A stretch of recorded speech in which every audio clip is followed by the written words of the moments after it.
बॉलीवुड के ही मैन और दिग्गज अभिनेता धर्मेंद्र अब हमारे बीच नहीं रहे। उन्होंने 89 साल की उम्र में अंतिम सांस ली।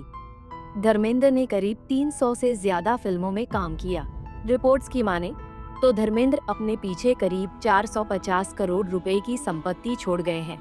उनके परिवार में 2 पत्नियां और 6 बच्चे हैं। अब ऐसे में सवाल उठता है कि आखिर उनकी संपत्ति में कौन कितने का हिस्सेदार होगा। 70 से 80 के दशक में धर्मेंद्र सबसे ज्यादा फीस लेने वाले एक्टर्स की लिस्ट में शामिल थे। फिल्मों के अलावा रियल एस्टेट निवेश, विजेता फिल्म्स नाम से उनका प्रोडक्शन हाउस, ब्रांड एंडोर्समेंट और रेस्टोरेंट चेन गरम धरम के जरिए भी उनकी खूब कमाई होती थी। मुंबई और पंजाब में उनके घर के अलावा खंडाला वाला फार्म हाउस भी खूब चर्चा में रहता है। उनकी सबसे महंगी real estate properties Dharmendra Khandala farm house है, जो लगभग 100 एकड़ में फैला है। इसकी कीमत करीब 120 करोड़ रुपए बताई जाती है। इसके अलावा उनके कार कलेक्शन में मर्सिडीज बेंज, रेंज रोवर जैसे महंगी कारों के साथ ही पुरानी यादगार कारें भी शामिल हैं। अब सवाल ये उठता है कि 2 शादियां करने वाले धर्मेंद्र की करोड़ों की संपत्ति में किसे कितना और क्या क्या मिलेगा?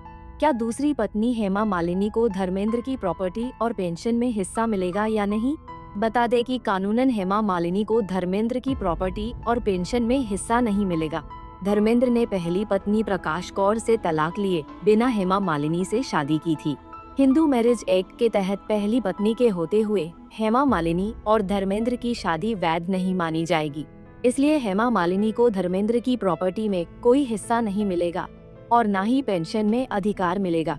बच्चों में संपत्ति के बंटवारे के बारे में बात करें तो सुप्रीम कोर्ट के वरिष्ठ वकील उज्ज्वल कुमार दुबे का कहना है कि उनके सभी बच्चों को पिता की संपत्ति में बराबर का हक मिलेगा, फिर चाहे वे पहली पत्नी प्रकाश कौर के बच्चे हो या फिर दूसरी पत्नी हेमा मालिनी के। लेकिन पहली पत्नी के रहते धर्मेंद्र की संपत्ति में दूसरी पत्नी का हक नहीं होगा। हालांकि आपसी सहमति से दोनों पत्नियां धर्मेंद्र की संपत्ति में हिस्सा ले सकती हैं। खबरों के मुताबिक धर्मेंद्र की संपत्ति में हेमा मालिनी को तभी हिस्सा मिलेगा अगर धर्मेंद्र ने कोई वसीयत बनाई हो और उसमें हेमा मालिनी को हिस्सा दिया गया हो या शादी की वैधता अदालत में साबित कर दी जाए।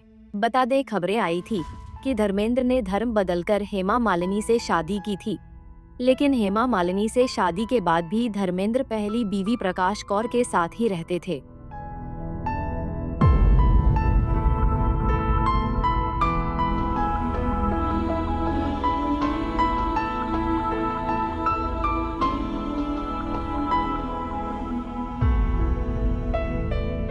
ऐसे ही और वीडियोस के लिए आप नारी के पेज को YouTube पर सब्सक्राइब, फेसबुक पर लाइक और इंस्टा पर फॉलो करना ना भूलें।